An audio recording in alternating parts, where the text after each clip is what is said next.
of this year again, we augmented this by announcing the cessation of movement into and out of a number of counties. Later on, more measures were announced to contain the havoc visited upon us by the COVID-19 pandemic. Given this trajectory and the fact that this crisis requires, unfortunately, a long-term strategy, we took time to reflect on what must be done. If we lift the cessation of movement ban, how will this help each and every one of us fight the pandemic? And indeed, if we do not, how does this ban continue to affect our economy, especially our micro-business enterprises and those who derive their livelihoods from them? So, fellow Kenyans, to answer these questions, we turn to our brain trust, our experts, some of whom are standing behind us, a team made up of the finest doctors and research scientists, as well as public practitioners, and we turn to them for counsel. And it must be admitted that opinion was divided on how we are to advance against this virus. Some, myself included, wanted us to open up now. That was and is still my desire. I know we all want to open up at the earliest opportunity and get our economy going. Me more so, as Kenya, as you all know, was recently ranked the third largest economy in sub-Saharan Africa. But others held a contrary position, and they were borrowing from history, scientific modeling, and also current experiences the world over to argue against mass reopening at this stage. Therefore, with these two viewpoints on the table, we must accept that we're not dealing with a right and a wrong opinion. We are caught in between two rights. Those who want to open are right, and those opposed to opening are also right. And this clash of two rights placed us on the horns of dilemma. In the absence of scientific consensus amongst experts in the medical, research, and public sectors, I asked for some scenarios. I wanted to know the worst-case scenario and the best options that are available to us in order to contain the disease without affecting the economy irreversibly. I wanted these scenarios built around raw facts, because we have decided as a country to combat this pandemic in an open and transparent manner. Fellow Kenyans, we must speak truth to each other. Had we not taken the stringent measures that we did in March of 2020, the rate of infections in Kenya would have peaked to 800,000 people by July 30th of this year. And if, as we have seen is the case, that one infected person has the potential to infect two people, this number would have hit 2.4 million people in 21 days. By the end of August this year, had we not taken the actions that we have taken, approximately 75,000 Kenyans would have lost their lives from this virus. But because we took interventions early, we have recorded only 2,600 infections with 83 deaths.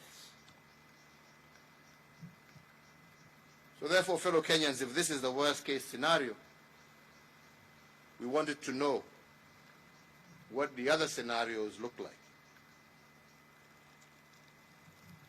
So if today we put in place all the necessary interventions and relax these by only 20%, what would this look like? According to the experts behind me here,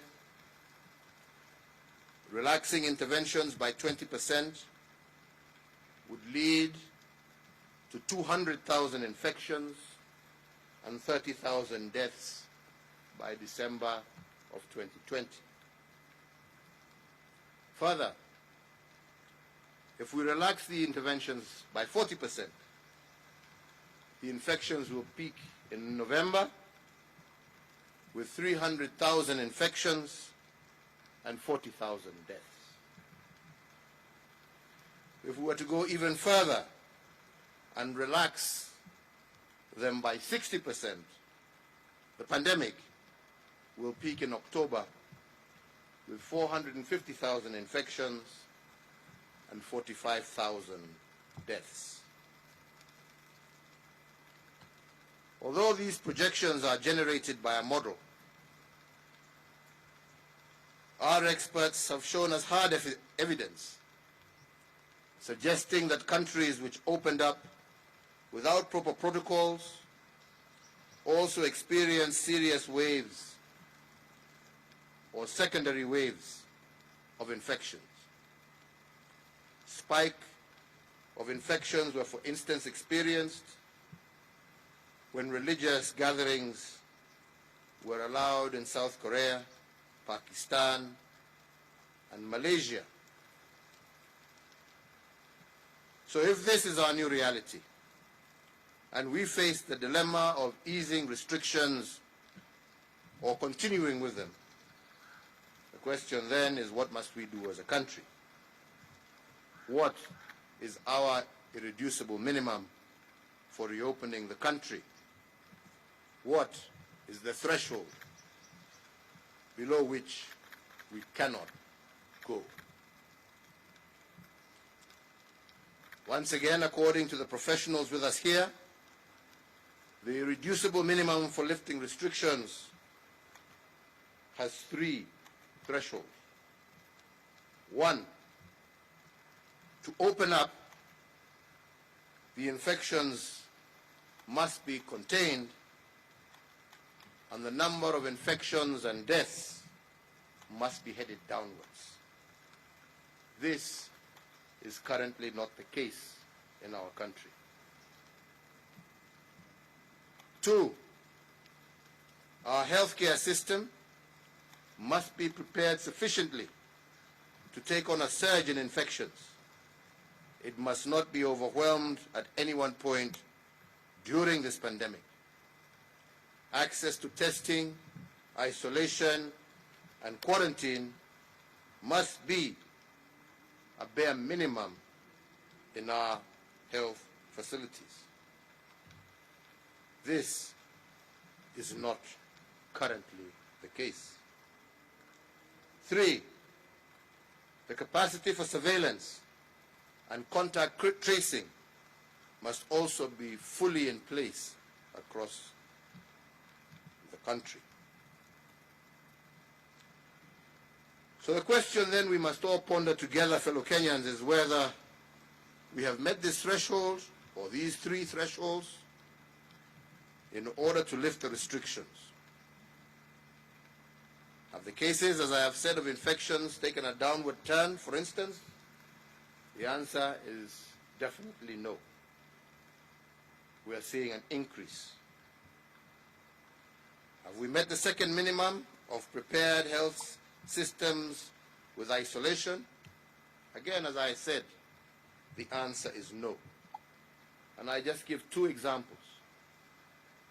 Siaya County has only a 10-bed isolation facility, and already they have admitted 9 COVID patients from only one incident. Similarly, Busia County has a 34-bed isolation facility, and 2 days ago that facility was full. So fellow Kenyans, if there is a surge in infections in just these 2 counties, the healthcare system will most definitely be overwhelmed. So the hard question to pose here is whether Kenyans are prepared to nurse COVID-19 patients in their homes if our healthcare system cannot handle the numbers. Are they prepared to expose their children, to expose the elderly to COVID-19 patients in the close proximity of home? And yes, we have dispersed Kenya shillings 5 billion to the counties in order to assist them increase their healthcare capacity in view of this pandemic. But to build the necessary health infrastructure for such an undertaking requires time. We must get ahead of this pandemic by creating lead time. So therefore, fellow Kenyans who are considering the possibility of de-escalating the containment measures in place and conscious that health is a shared function between the national and county governments, I have convened today an extraordinary session of the National and County Government Coordinating Summit on Wednesday, the 10th day of June, to consider the following salient matters. First, to review the effectiveness of the containment measures we have taken so far, those that have been rolled out to break the chain of transmission of the coronavirus disease. The second, to secure the undertaking of every county government to deliver isolation facilities with at least a minimum of 300 beds. And thirdly, within 14 days, to develop time-bound protocols for progressive reopening of the economy. Fellow Kenyans,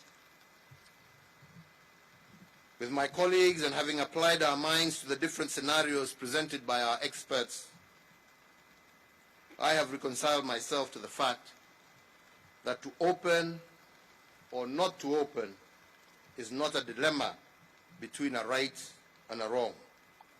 It is a dilemma between 2 rights. And because of this, and fully cognizant of the irreducible minimum given by our experts, and in keeping with the advice of the National Security Council, I today hereby direct an order as follows. That the cessation of movement into and out of Eastleigh area of Nairobi and the specific limitations in force with respect to the Old Town area of Mombasa that is currently in force shall lapse at 4 a.m. on the 7th of June 2020. That in view of the successful containment of the disease in the counties of Kilifi and Kwale, the cessation of movement into and out of the two counties that is currently in force shall also lapse at 4 a.m. on the 7th of June 2020. 3, that following stakeholders' consultations in the education sector, the Ministry of Education, jointly with the Ministry of Health, issue and publicize guidelines on a gradual and progressive return to normalcy in the education sector by the third term, that is, from the 1st of September 2020. Further, that the Ministry of Education shall announce the new school calendar by the middle of August. As you are aware, on Madaraka Day, I did direct that the Ministry of Interior, the Ministry of Health, hold consultations with interfaith and religious organizations. So today, we state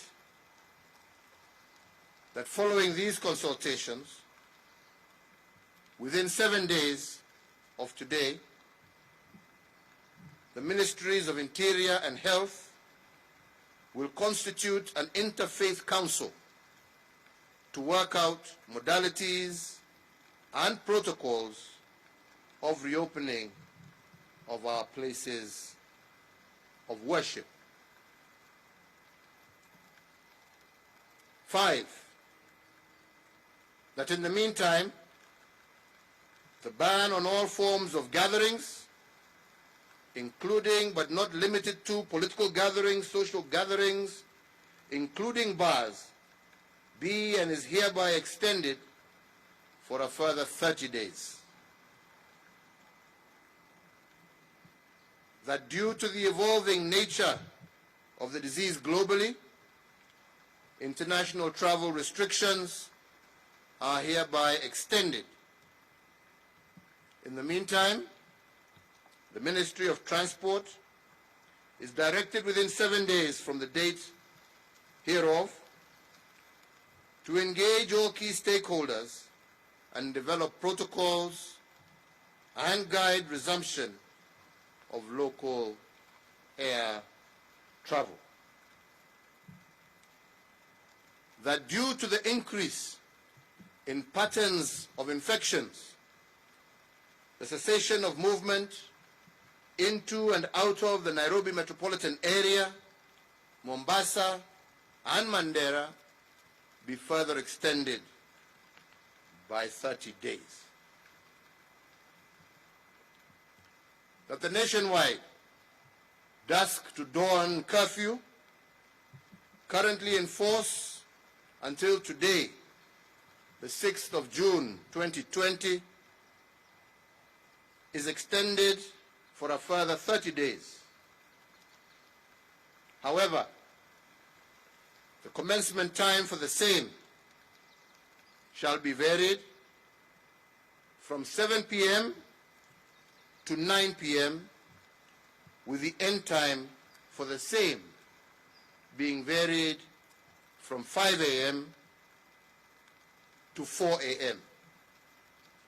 Therefore, effective 7th June 2020, the nationwide dusk to dawn curfew will run from 9 p.m.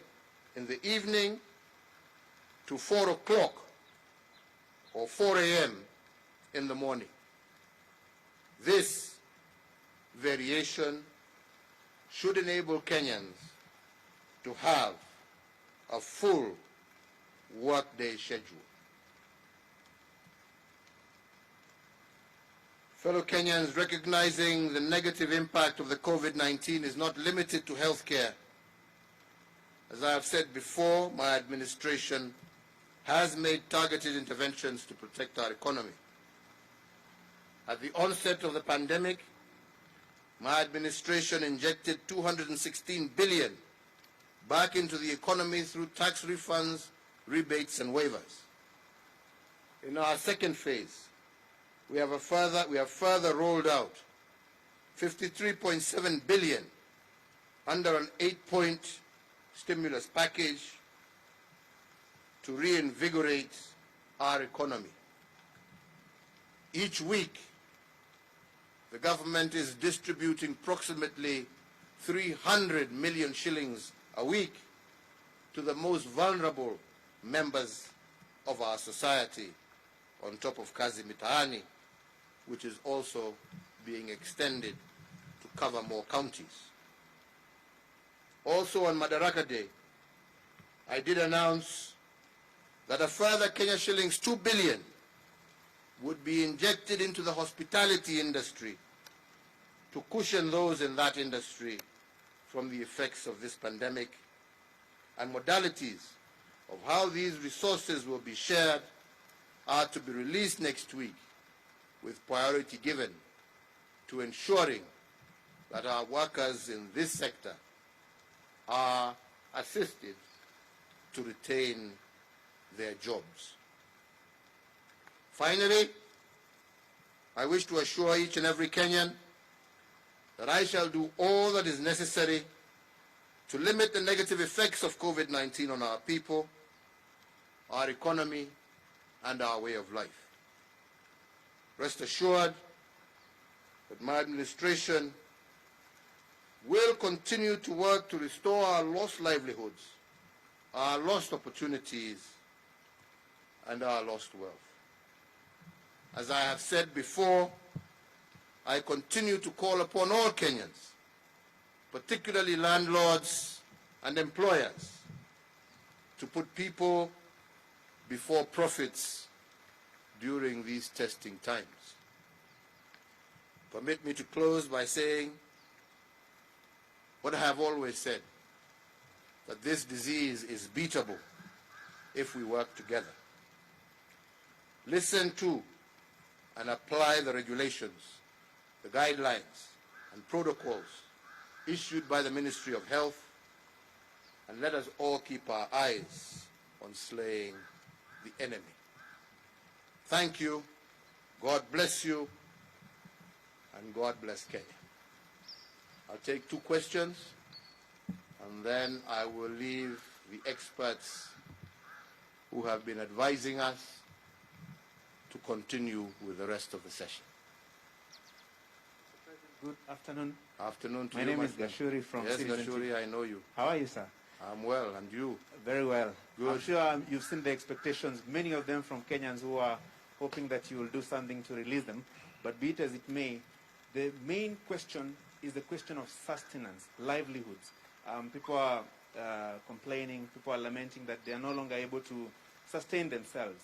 Is there a possibility of expanding the list of beneficiaries from the money that is being given every week to cover even those who are not initially listed among the most vulnerable, because there seems to be an enlarging group of people in dire need to sustain their livelihoods? Thank you. Like I said, in full recognition of what you have said, Gashuri, this is why we have been releasing, like I'm saying, approximately 300 million shillings. And this is over and above the 10 billion that we release every year. No, the 30 billion, sorry, that we release every year to the most vulnerable in our society.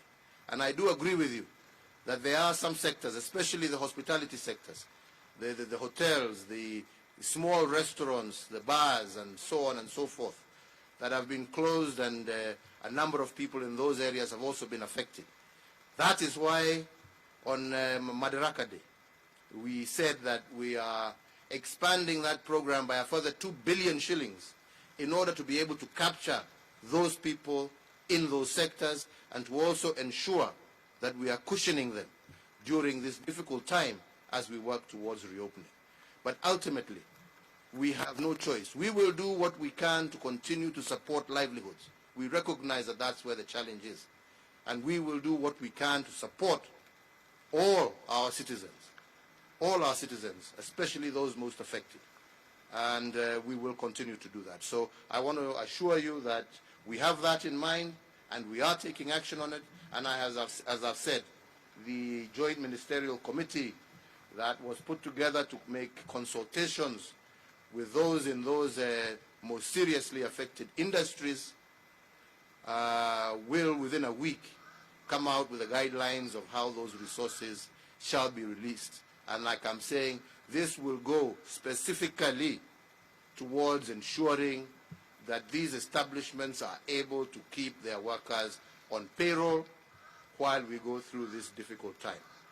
Secondly, as we have also said, the reason for expanding the curfew time is to ensure that we now have Kenyans who are able to go to work and have a full day's work and still have adequate time to go home. This now will enable Kenyans to be able to work a full shift, unlike the half shifts that we are into before. Now you can have a full day shift. You can work from 8 to 5 and still be able to get home on time, thus expanding the number of working hours and therefore enabling more and more Kenyans to be able to resume their normal duties and activities in our economy. Jina langu ni Nancy Okware kutoka KBC. Nancy Okware kutoka KBC. KBC. Na swali langu kwanza kabisa, umesema ya kwamba masharti katika kaunti ya Kwale na Kilifi kwa sasa hivi yameondolewa. Je, kama serikali mnahisi kwamba mmefanya vya kutosha ili kuhakikisha kwamba hao watu wanapotoka na kuenda katika kaunti nyingine wamepimwa, ili kuhakikisha kwamba pengine kuna mmoja hakuwa amepimwa, lakini unasema ya kwamba Kilifi mmeweza kumaliza ugonjwa ule pale na watu wote hawajapimwa? Hatujasema ugonjwa umeisha.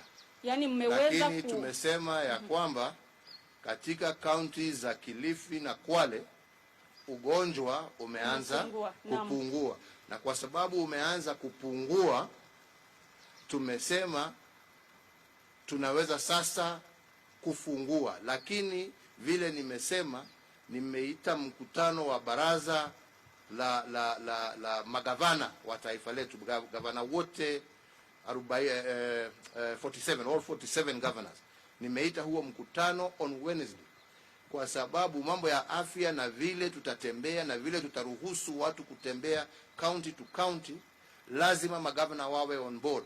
Lazima waweke mikakati, kila governor kwa county yake, ile itatumiwa wakati watu wanatembea. Watapima temperature namna gani, watajua wagonjwa ni wagapi.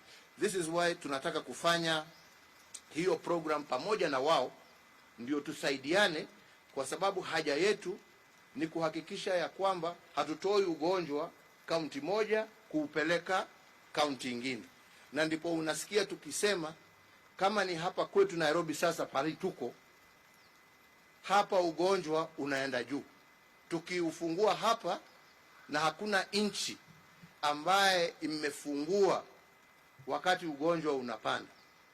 Na kwa kaunti yetu ya Nairobi sasa ugonjwa unapanda. Katika my states mbali sasa tunaona increased number of cases. Na ndipo tunasema Nairobi sio kama Kwale na Kilifi. Kwale na Kilifi ugonjwa umeanza kushuka. Hapa Nairobi unapanda.